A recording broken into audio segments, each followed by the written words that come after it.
Alors, rebonjour à tous. Voilà, maintenant, je suis accompagné de Rémi André Oscan, donc, qui est le président de la Fédération française des professionnels de la blockchain. Et on va parler en fait de la situation de la technologie et de l'écosystème blockchain en France aujourd'hui. Je vais laisser Rémi partager son écran. Tout à fait. Bonjour Yanis, bonjour à toutes et tous. Merci beaucoup de vous être connectés aujourd'hui. Merci beaucoup aux Médicènes de vouloir mettre en lumière cette thématique qui est, malgré moi, peu souvent évoquée. Et j'aimerais qu'on puisse aller au bout des choses aujourd'hui sur les liens que peuvent avoir la santé et l'usage de la technologie blockchain dans ce domaine. Pour ma part, j'interviendrai sur la situation de la technologie de l'écosystème blockchain en France.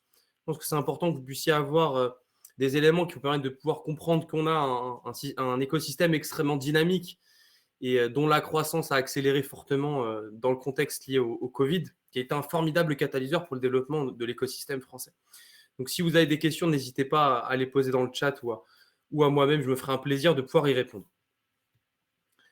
Alors, j'ai eu de la chance de découvrir pour ma part la technologie blockchain à travers son premier cas d'usage, qu'est Bitcoin. Qu'on aime ou non Bitcoin, Bitcoin est venu démontrer le fonctionnement de la technologie blockchain, à savoir la possibilité d'échanger un actif d'un point A à un point B de la planète sans nécessité de passer par un intermédiaire pour garantir le bon dénouement de la transaction. Donc, c'est en 2013 qu'effectivement j'ai pu découvrir le Bitcoin et l'expérimenter. Et j'ai été en mesure par la suite à être amené à occuper d'autres fonctions, notamment en ma qualité de directeur général de Crypto for All, une société d'ingénierie et de conseil spécialisée dans la technologie blockchain. On a conçu d'ailleurs pour certains de nos clients du monde pharmaceutique et médical certains produits assez sympathiques dont je vous parlerai tout à l'heure. J'ai été amené plus récemment à prendre la présidence de la Fédération française des professionnels de la blockchain, qui est aujourd'hui la seule fédération professionnelle qui représente les entreprises qui utilisent la technologie blockchain, et ce, quel que soit le secteur d'activité, pour leur permettre de pouvoir avoir une approche sectorielle et professionnelle de la meilleure des façons. Alors, quelques éléments sur l'industrie de cette technologie. Alors, qui compose le paysage de l'industrie blockchain en France? Combien représente ce marché? Est-ce qu'il est extrêmement porteur? Est-ce que c'était tout simplement une hype? Eh bien non, j'ai le plaisir de pouvoir vous dire que c'est bien une tendance de fond généralisée où on trouve l'application de la technologie blockchain aujourd'hui dans plus d'une vingtaine de secteurs d'activité. Ça va du secteur du luxe en passant par le monde agricole, le monde viticole et aussi le monde médical. Donc, qui sont ces acteurs? Eh bien, les premiers sont naturellement les entreprises, les grandes entreprises. Aujourd'hui, ce qu'il faut savoir, c'est que plus de 60% des entreprises du SBF 120 utilisent ces technologies ou est en cours d'expérimentation chez eux. Donc, c'est des 120 plus grandes entreprises qui ont la capitalisation boursière la plus importante. Et parmi elles, on retrouve naturellement des PME, des ETI, mais également les professions libérales, c'est-à-dire les cabinets d'avocats, les cabinets d'expertise comptable ou les commissaires aux comptes qui interviennent dans la création de cet écosystème. Puisque si on veut pouvoir avoir un écosystème robuste, un tissu économique prospère, encore faut-il pouvoir créer des relations économiques entre l'ensemble des acteurs économiques de cette industrie dont les entreprises font partie. Mais également ce qu'on appelle les policy makers, c'est-à-dire les entités publiques qui vont contribuer à l'élaboration de la norme, que ce soit de la norme souple à travers la standardisation et l'intervention de l'AFNOR et également de la FFEI qui travaille sur ces questions, avec l'ISO qui est le standard international qui définit des normes techniques internationales qui vont s'appliquer d'ailleurs dès 2022 à l'usage de la technologie blockchain, et également à côté des entités que vous connaissez probablement beaucoup plus, que sont l'Assemblée nationale, le gouvernement, la Commission européenne et le Parlement européen, la DG Connect, mais également le GAFI, le groupe d'action financière qui va délivrer et qui a obligé notamment en France le 9 décembre 2020 à transposer des règles KYC-AML les plus contraignantes au monde pour l'usage des cryptoactifs en France, mais également les autorités de supervision comme l'AMF. Rémi, Alors, oui, je vous écoute. j'interviens juste 2 secondes. En fait, les participants ne peuvent pas encore voir les slides que vous bougez. D'accord. Ce serait possible de vous mettre peut-être en plein écran. Alors, je suis déjà en plein écran, je vous avouerai. Vous êtes déjà en plein écran? Oui, tout à fait. Est-ce qu'on J'ai peut... même arrêté le partage ou arrêté le partage. Donc, personne ne voit cette slide en question. Ah, là, on peut la voir. Et là, vous ne la voyez On peut plus. la voir. Non, on la voit plus. On voit que la première slide. Donc, en fait, vous ne voyez pas quand je suis en plein écran. C'est pas grave. On va rester comme ça alors. C'est dommage. Écoutez, aucun problème.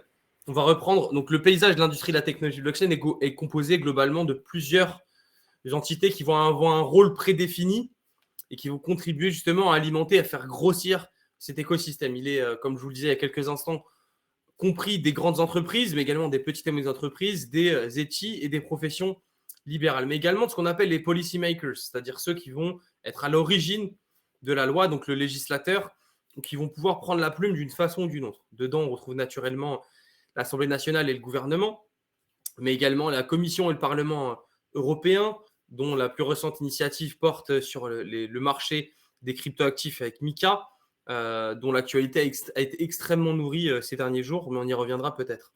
Et les autorités de supervision, telles que l'AMF, qui va venir, à travers la qualité de sa supervision, pouvoir favoriser ou freiner une innovation. On a effectivement à côté de ces policy makers, on va avoir tous les acteurs du monde de la recherche et de la formation, que sont les universités, les écoles de commerce, les écoles d'ingénieurs et les centres de recherche, à l'image de l'INRIA en France et aussi d'autres centres de recherche en Europe qui sont parapublics, qui travaillent sur la construction d'une blockchain dite souveraine ou qui est quantum résistante. Donc, qui va finalement pouvoir continuer à vivre dans le monde post-quantum qui est prévu pour moins de 10 ans maintenant. Il y a bien sûr des organisations professionnelles qui permettent justement d'être le relais entre les autorités publiques et les acteurs privés par rapport aux besoins qui ont pu être exprimés par les acteurs de ce marché-là, dont la FFPB fait naturellement partie. Donc, vous avez effectivement à côté de cela donc la FNTC, INATBA, l'European Blockchain Observatory Forum, ou encore l'European Blockchain Partnership, qui est à l'origine de l'EBSI. Alors, ce qui est assez intéressant finalement, c'est que à travers les récentes études qui ont été réalisées pour le compte de la Commission européenne, on voit que c'est un marché en plein emploi, puisqu'il y a plus de 26 000 emplois qui vont être créés d'ici 2025. Et ça ne concerne que par rapport à la demande actuelle. Donc, vous demandez qu'en principe, il faut s'attendre à un chiffre qui est beaucoup plus élevé d'ici 2025. Mais c'est surtout un marché qui va peser 67 milliards de dollars en 2026 et va s'inscrire dans plus de 10% du PIB mondial d'ici 2025. Donc, on voit que cette technologie, finalement, va constituer un pan important de l'économie. Et donc, il est important pour chaque acteur de secteur d'activité de pouvoir être sensibilisé sur l'opportunité ou non d'utiliser la technologie blockchain. Et en cela, elle peut être un formidable catalyseur pour l'évolution d'un marché. S'agissant du marché de la santé qui nous réunit aujourd'hui, on a vu que finalement, cette pandémie a mis en lumière notre très, très forte dépendance technologique et économique vis-à-vis d'autres pays, mais aussi vis-à-vis de grandes puissances étrangères, et donc notamment la nécessité aussi de revoir notre système de santé. Ce système de santé a également révélé l'intérêt que peut représenter la blockchain dans ce domaine. Que va pouvoir faire justement la technologie blockchain pour vous, acteurs du monde médical? Alors, en premier lieu, pour pouvoir se poser cette question, il faut plutôt s'intéresser aux problématiques qui vont accompagner l'évolution du marché de la santé. La première problématique identifiée est celle de satisfaire aux attentes des utilisateurs du secteur de la santé. Et oui, dans le monde d'aujourd'hui, les utilisateurs attendent à ce qu'il y ait un flux continu et extrêmement rapide. Donc, qu'il y ait qui ne puissent pas souffrir d'une inertie administrative ou bien des systèmes existants qui sont beaucoup trop lourds et souvent vulnérables, mais aussi qui n'offrent jamais quasiment la possibilité au patient lui-même de pouvoir manipuler ces données et finalement de pouvoir mieux gérer son historique médical, mieux gérer sa prise de rendez-vous, mieux gérer son suivi médical. Alors à côté de ça, et je pense que c'est l'une des principales problématiques, peut-être qu'en France, on est beaucoup moins exposé à ce type de problème-là, mais on le sait que la contrefaçon de produits pharmaceutiques, chaque année, d'après l'OMS, génère entre 120 et 150 milliards d'euros par an dans le monde, ce qui est une perte extrêmement importante pour les acteurs du monde de la santé. et la provenance donc, et la contrefaçon des produits dans ces chaînes d'approvisionnement constitue l'un des principaux obstacles finalement à l'accélération et au développement des entreprises du monde pharmaceutique. Enfin, le troisième point qui est aussi intéressant à mettre en évidence, c'est l'absence de maîtrise des données médicales par le patient. Aujourd'hui, on a un patient qui est extrêmement passif vis-à-vis de la gestion de ses propres données médicales. Donc la relation entre les professionnels de la santé et les patients, malheureusement, a très souvent été unilatérale. Les patients ne sont toujours pas propriétaires aujourd'hui de leurs données médicales et souvent, les professionnels font de leurs données, de leurs diagnostics sur des informations disponibles. Combien de fois sommes-nous allés chez un praticien et chez un médecin pour nous répéter constamment et nous demander les mêmes informations, et donc qui est source finalement d'inertie aussi, et qui n'est pas de gain d'efficacité. Et enfin, il y a aussi un dernier fléau, c'est de lutter contre la fraude documentaire. On le sait aujourd'hui, et beaucoup de fraudes documentaires, notamment liées aux ordonnances. On l'a vu, par exemple, dans le contexte du Covid, avec la délivrance des attestations de vaccination ou des résultats PCR. Donc là aussi, il faut se poser la question, est-ce que finalement, parmi les nouvelles technologies qui existent, que certaines d'entre elles peuvent y répondre? Et j'ai le plaisir de pouvoir vous indiquer qu'effectivement, la technologie blockchain peut pouvoir y apporter certaines solutions. Le marché mondial de la technologie blockchain appliquée dans le secteur médical devrait atteindre 19 milliards de dollars d'ici 2026 avec un taux annuel moyen de 35%. Ça s'explique essentiellement par l'accélération de l'adoption de la technologie blockchain liée à la pandémie. Alors, on l'a vu, ces 2 dernières années, ça constitue un formidable catalyseur pour l'usage des nouvelles technologies et notamment celles qui permettent de réaliser une digitalisation de nos activités et de nos pratiques. Donc, quand finalement on regarde au niveau de la conjoncture actuelle économique et des tendances à la digitalisation profonde de nos économies, on comprend mieux pourquoi la technologie blockchain, qui est le premium du digital, va s'installer probablement durablement dans le paysage du marché mondial du secteur de la santé. Alors, il y a des initiatives qui sont toujours plus nombreuses en France, à l'étranger et à l'échelle internationale, notamment avec Cleveland Clinic, IBM, Aethena et Anthem, qui sont des mastodontes qui ont une véritable expertise dans les outils et les secteurs médicaux, ont finalement créé Avenir Health, qui permet de garantir la confidentialité du passif des patients et de réduire les coûts d'échange des données entre les professionnels de ce secteur. La pandémie a mis en évidence aussi une nécessité de pouvoir rapidement échanger des informations liées au passif médical d'un patient pour pouvoir mieux lutter contre les pandémies et contre on va dire, les maladies de masse. Vous avez également une autre initiative qui a là aussi touché plusieurs acteurs situés notamment au UK, qui sont associés pour concevoir et créer un réseau qui permet d'améliorer la transparence et l'interopérabilité des informations dans le secteur de la santé. Plus récemment, ici en France, on a effectivement Dr Data avec Nerine Benaya qui fera un plaisir d'intervenir tout à l'heure, qui ont mis en évidence certaines solutions basées sur la technologie blockchain pour pouvoir mieux gérer l'information, le consentement et l'opposition des patients, et ça de façon totalement automatisée en utilisant la technologie blockchain. Donc ce consentement dynamique est aujourd'hui en adéquation finalement avec les besoins des acteurs médicaux. La liste des entreprises qui sont engouffrées dans l'usage de la technologie blockchain, bien sûr, appliquée au secteur médical ou pharmaceutique, sont assez nombreuses. On peut en voir certaines qui sont plus connues que d'autres. Donc, vous avez Factom, Pharmatrust, HD Health, Medrec, Medical Chain, Microsoft, Patientry, Pokidot, Stratum, Galeon, Simplivital Health. Il y a aujourd'hui à peu près plus d'une 50aine d'entreprises qui sont impliquées très sérieusement dans l'usage de la blockchain dans le domaine de la santé. Alors, pourquoi finalement on serait amené à utiliser la technologie blockchain dans le domaine de la santé? Eh bien, ces protocoles permettent justement de pouvoir combiner le stockage, le cryptage et la distribution des données d'une manière inédite pour protéger les informations relatives à la santé. Alors, on peut effectivement identifier différents types de leviers business extrêmement importants liés à l'usage de la technologie blockchain. Le premier, c'est de renforcer l'intégrité des données. Comment est-ce qu'on peut renforcer l'intégrité des données et être certain que l'identité, le passif médical et les dépenses d'un patient puisse être suivi en quasiment direct et qu'il y ait une véritable intégrité dans le passif des informations qui sont transmises liées à ce patient. Il y a aussi une nécessité de mieux assurer la protection de la vie privée, et ça dès la conception. C'est ce qu'on appelle la création de produits de privacy by design.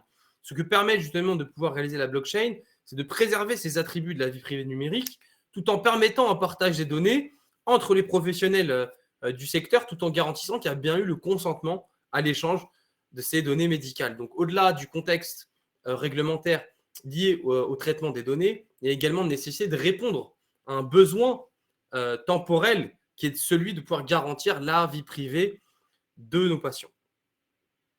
Le troisième aspect qui peut être extrêmement intéressant de soulever, c'est la traçabilité et la lutte contre la contrefaçon des médicaments.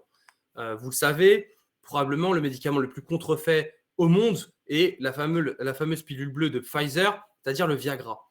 Comment est-ce qu'on peut être en mesure de pouvoir mieux lutter contre la contrefaçon? Eh bien là, grâce à l'affectation d'une empreinte numérique unique à ce médicament, on va pouvoir tracer de sa conception jusqu'à sa consommation et surtout pour le consommateur garantir que c'est bien le produit originel. Il y a aussi une nécessité peut-être de pouvoir envisager d'accentuer la dématérialisation de la gestion administrative des patients qui avait été initiée avec le fameux DMP qui a plus ou moins réussi en fonction des professions et des acteurs médicaux. Cette dématérialisation des documents permet aujourd'hui d'assurer le stockage finalement d'une preuve d'existence d'un document en lui conférant une empreinte numérique unique. Ainsi, ça constitue une base solide pour engager les remboursements, notamment du point de vue de la sécurité sociale et des mutuelles complémentaires. Et enfin, l'un des derniers usages qui peut être extrêmement intéressant, c'est celui lié à l'automatisation du processus de remboursement, qui lui serait opéré par la CPAM grâce à la mise en place justement de programmes à exécution automatique qui permettraient de pouvoir garantir le remboursement quasi immédiat des soins sans véritable avance d'argent. Il s'agirait là finalement de la forme la plus aboutie de notre système de sécurité sociale. Quand finalement on prend un peu de hauteur sur la façon dont fonctionne la technologie blockchain et ses usages, eh bien, les possibilités d'utilisation appliquées effectivement à la pandémie sont extrêmement nombreux. Donc que ce soit en matière de tracking, c'est-à-dire pour tracer effectivement de la production jusqu'à la livraison du résultat, pour tracer effectivement sa production, pour l'associer à de l'identité, à l'identité du patient qui aurait reçu effectivement la dose en question, pour suivre tous les cas contacts et garantir qu'il y a une véritable permanence et quasiment un échange en temps réel de ces informations. Mais aussi, elle peut être couplée à d'autres nouvelles technologies, comme l'intelligence artificielle ou le big data.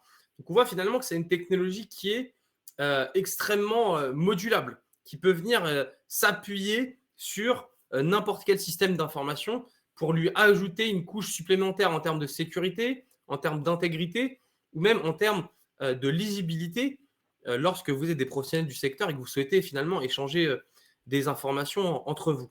Donc, c'est important de pouvoir replacer dans le contexte l'usage des nouvelles technologies, notamment dans le contexte de la pandémie. Donc, vous voyez finalement qu'à travers ces quelques exemples, on a pu constater rapidement que ça n'était pas un épiphénomène. Aujourd'hui, les usages de cette technologie dans le domaine médical et pharmaceutique sont nombreux et peuvent constituer très souvent une porte de sortie pour un certain nombre d'acteurs qui font l'objet d'une dépendance, qu'elle soit économique, technologique ou financière vis-à-vis d'acteurs majeurs étrangers. Au cours de cette pandémie, ces 2 dernières années, on a vu l'impérieuse nécessité de repenser finalement le système de santé, que ce soit lié à la production ou à la distribution de nos vaccins, mais également sur la nécessité de pouvoir assurer un suivi quasiment en temps réel de la santé de nos concitoyens et de pouvoir, tout en préservant, tout en offrant certaines garanties liées à la préservation des libertés individuelles. Et on voit finalement que cette technologie peut constituer une des réponses par rapport aux attentes qui peuvent être faites de la part tant des autorités publiques que des utilisateurs des services médicaux. La fédération a publié en septembre 2021 une cartographie qui avait vocation justement à pouvoir mettre en évidence les acteurs de ce secteur, pour ceux qui ont pu être identifiés et qui ont pu répondre effectivement à l'enquête nationale qui avait été initiée.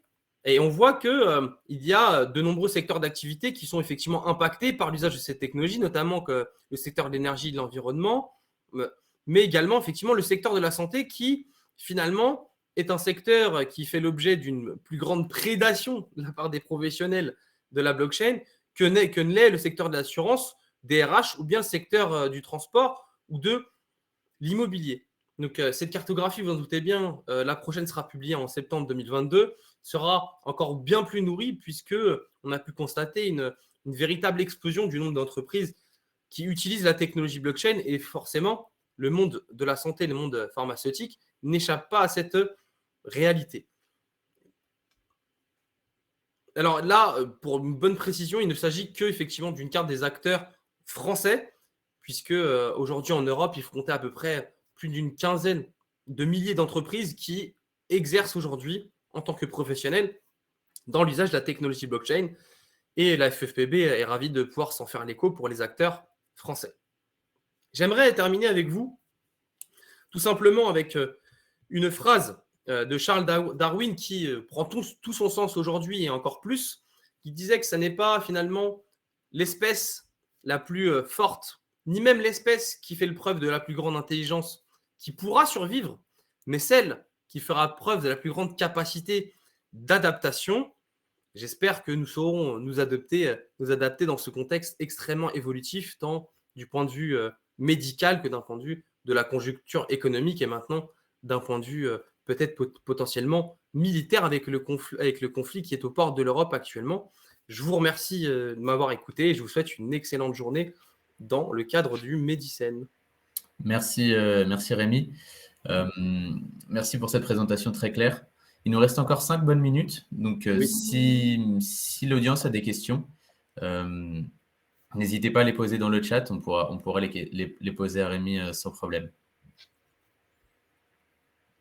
Et votre seule erreur serait justement de ne pas poser de questions.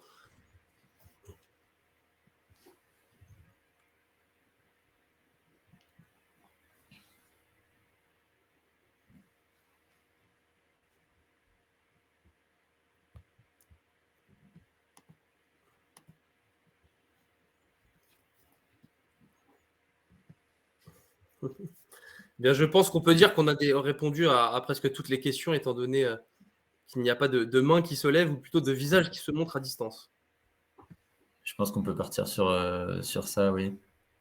Ah, voilà une question peut-être de Patrice Cornillon qui nous demande quel est le modèle économique. Question assez vaste.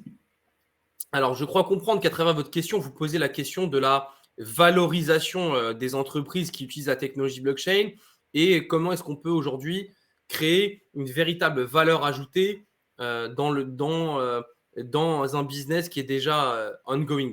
Alors, la question, pour pouvoir y répondre, c'est ce qu'on appelle les tokenomics, c'est-à-dire que s'il y a une nécessité de créer un actif numérique ou non, s'il y a une nécessité d'utiliser certaines composantes de la technologie blockchain, qui peut être le registre distribué, qui peut être la cartographie, ou qui peut même être effectivement la possibilité de mettre à jour en temps réel des informations, elles ont tout un impact direct ou indirect sur le business model de ces acteurs. Donc, il n'y a pas de réponse toute faite.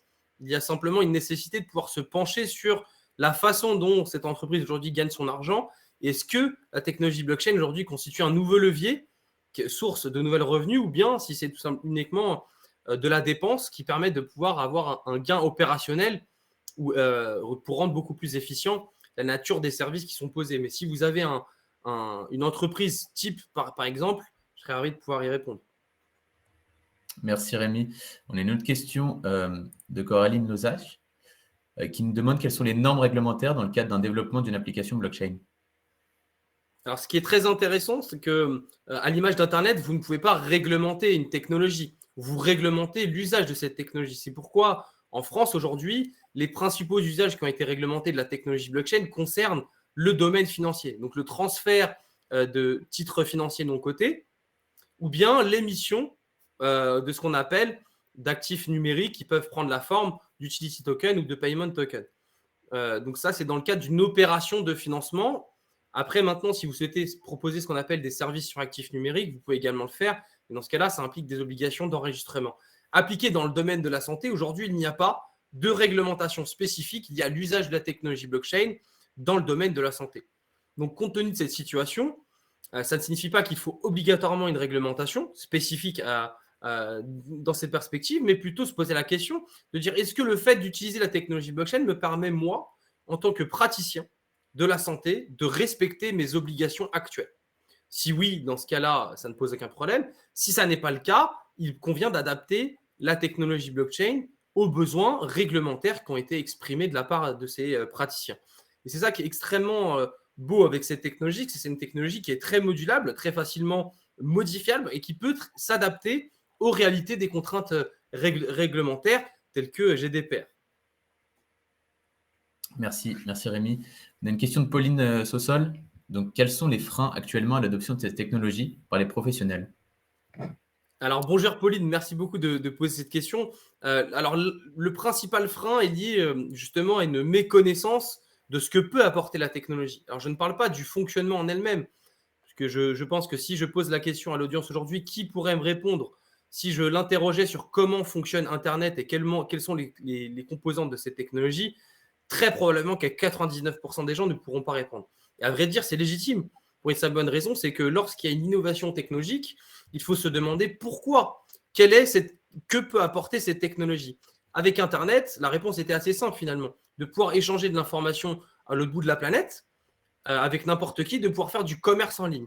Mais vous ne pouviez pas réaliser certaines choses que peut réaliser la technologie blockchain, à savoir garantir la dépossession d'un côté et le crédit d'un autre, garantir l'intégrité des données, garantir une traçabilité certaine d'une information ou d'un produit qui est associé. C'est ça que peut apporter aujourd'hui la technologie blockchain.